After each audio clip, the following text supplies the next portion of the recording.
My first real memory is from when I'm about 3 or 4. I was being pulled down the street on a walk by my dad on a sled. It was a cold and snowy day, so I was wearing a snowsuit and a scarf around my neck. We were walking down the street when suddenly my neighbor's dogs, 2 large dogs, broke free of the chain they were on and started to chase after us. When they caught up, somehow their chain got wrapped around my neck and caught into my scarf. My dad, not realizing this, yanked the sled forward, trying to scare them away. It worked. They ran the opposite direction, but they also ran with me, being dragged behind them by their chain around my neck. So my first memory is being dragged down a snowy street by 2 large dogs with my dad yelling and screaming for them to stop.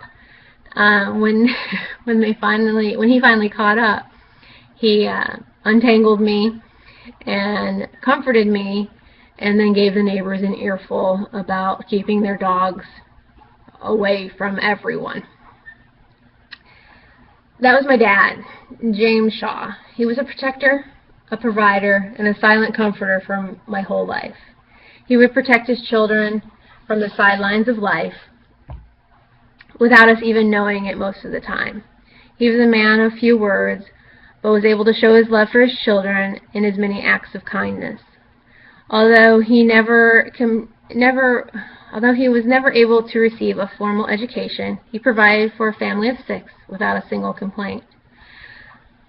Though, or maybe because he came from humble beginnings, he was a charitable man, giving monetarily when he could, and giving of his time when he couldn't.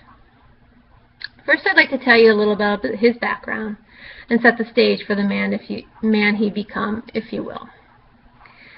Next, I'll tell you how he met my mom and started thinking of his future. Finally, I'll tell you how this man shaped my life. Now that I've given you a little glimpse into the dad I remember, let's dive into how he became who he became. My dad was born to teen parents in 1940. His mom was 16 and his dad was 18. His childhood was rough, as you can imagine. His parents were not ready for the kind of responsibility that he brought to them, and they both resented him for it.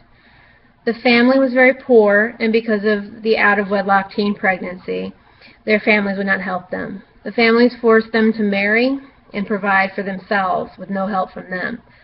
This caused great tension in the small family, and that tension was taken out of my father through mental and harsh physical abuse. When my father was old enough to walk, he helped build a family home, and he worked on their small farm. In the 9th grade, he was forced to drop out of school and help support the family, which had grown to include 9 more siblings. Around 16, he couldn't take the abuse anymore and ran away from home. He lived with much regret about leaving his siblings behind, but he had to save himself.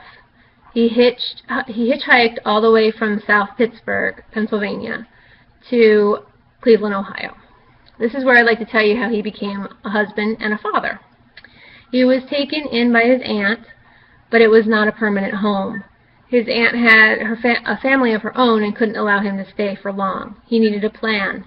He decided to join the Navy and gain some skills so he could get a job.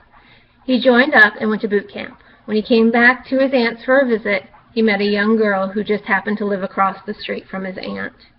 He fell in love, her not so much, but after some coaxing and a few months of dating, she came around and they became engaged and married before he shipped out.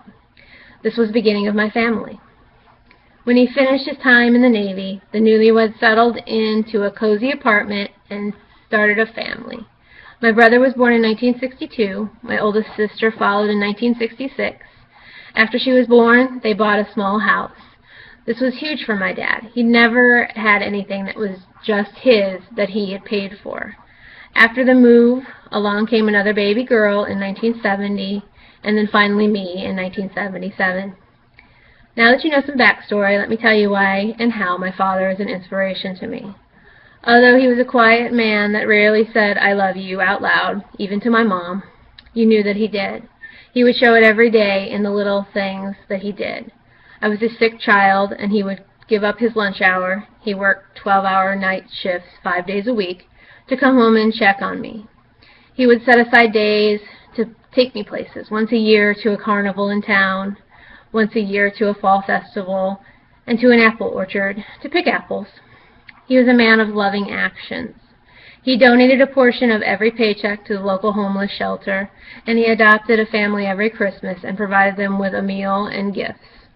He never mentioned it or tried to seek credit for these deeds. He made me understand that there is always someone worse off than you, and you should try to help in any way you can. Although my father came from a humble, troubled background, he grew up to be a man that deserved to be respected and admired for becoming a productive, giving member of society. As a child, I couldn't appreciate the man that my father was. As an adult, I can look back at his life and be amazed. My father meant a lot to me, and I still miss him every day. George Herbert, a poet, once said, "My father is more than 100 schoolmasters." I couldn't agree with this more. My father taught me to be a hard worker, to show love in all that you do, and to give to others when you can. I learned all of this through one man, my father, James Shaw.